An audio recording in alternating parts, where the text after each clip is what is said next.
Hey guys, today I want to talk about the Ascent. I've spent a lot of time with this game, and I think I could probably tell you who this game is for and who it isn't for.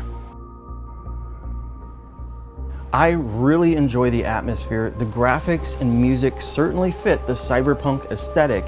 I look at the world and I'm excited to become a part of it.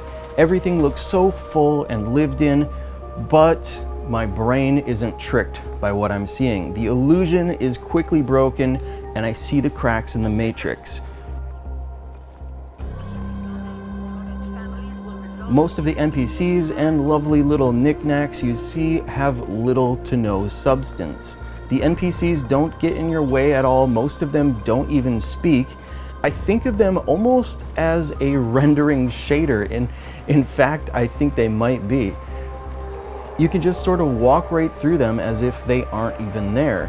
To some extent, this is ideal when you just want to grind through the game and don't want any obstacles, but by the same token, it makes the game feel very empty.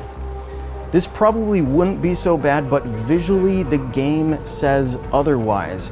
Your expectations are initially set by what you see, and ultimately it leads to some disappointment. Which is why I think review scores for this game can be all over the place. But after time, I learned to love the game for what it is, which is essentially Diablo set in a cyberpunk world. It's not going to be as intimate as a game like Cyberpunk 2077, but that doesn't mean the story is completely shallow either. It's just that you do have to put in a bit of effort with reading if you want to fully appreciate the story.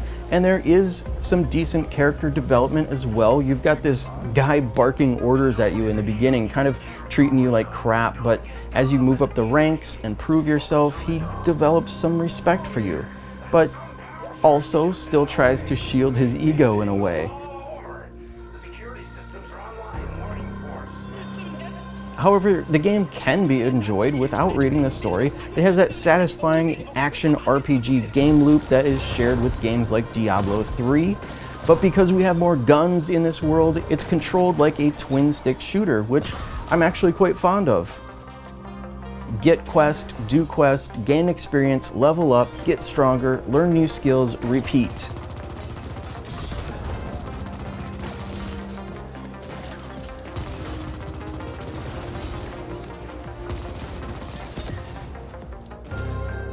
Now things do get even more fun when you play with friends. The game supports either local co-op or online co-op up to 4 players. And of course, online co-op is very appreciated since I've been interacting online a lot more lately.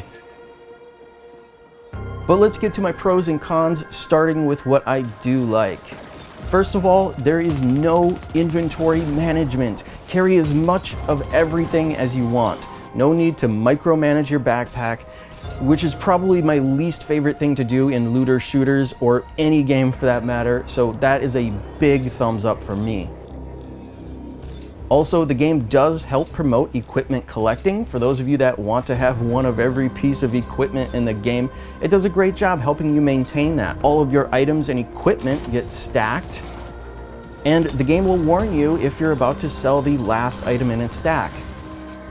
Quest navigation markers work surprisingly well in this multi-level maze-like complex. The edge of screen marker does an excellent job of directing you which staircase you need to go. Even if the place you need to go is in the opposite direction of the staircase, it's still going to lead you down that staircase. Or, with the press of a button, it can trace a route for you.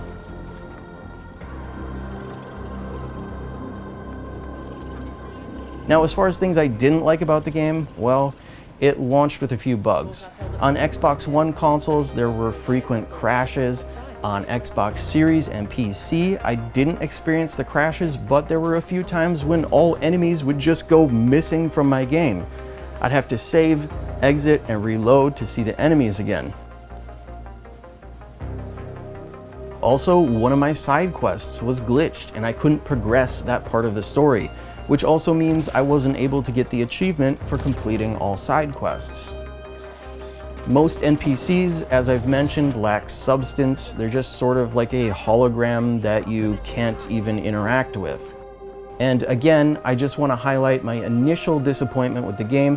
When I first started it up, the graphics and world design made me crave something that wasn't there.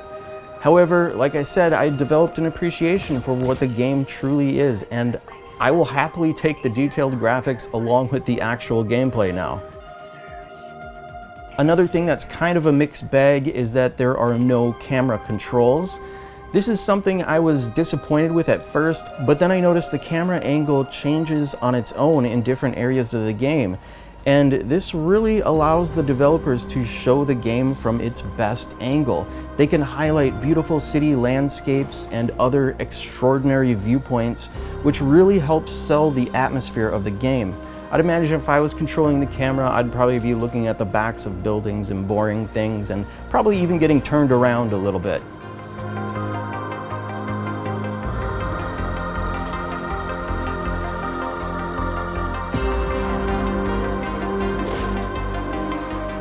The game world is pretty big. It can feel a bit repetitive at times, but there are new elements cropping up to keep things fresh, like boss battles, a variety of mission types, and new skills.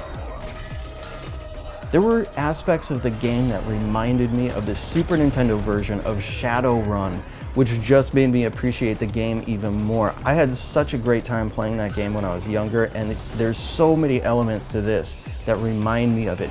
From the isometric camera angle, to the gunplay, to the story, just so many things that remind me of that excellent Super Nintendo game. Anyway, those are my thoughts on the game. I really enjoy it, but I also understand why some people don't, because I felt that disappointment at first. It took me some time to get over my initial expectations. Once I did though, I'm not sure there's much I would change. I really like the way it is. I guess if I could request one thing, I would ask for even more. Populate more of the buildings and add more side quests. So I'm all for it. The Ascent is available on Xbox One, Xbox Series, and PC. It's also included with Game Pass. Otherwise, the MSRP is only $30, so not too bad there. All right, guys, thanks for watching. Until next time, I will see you later.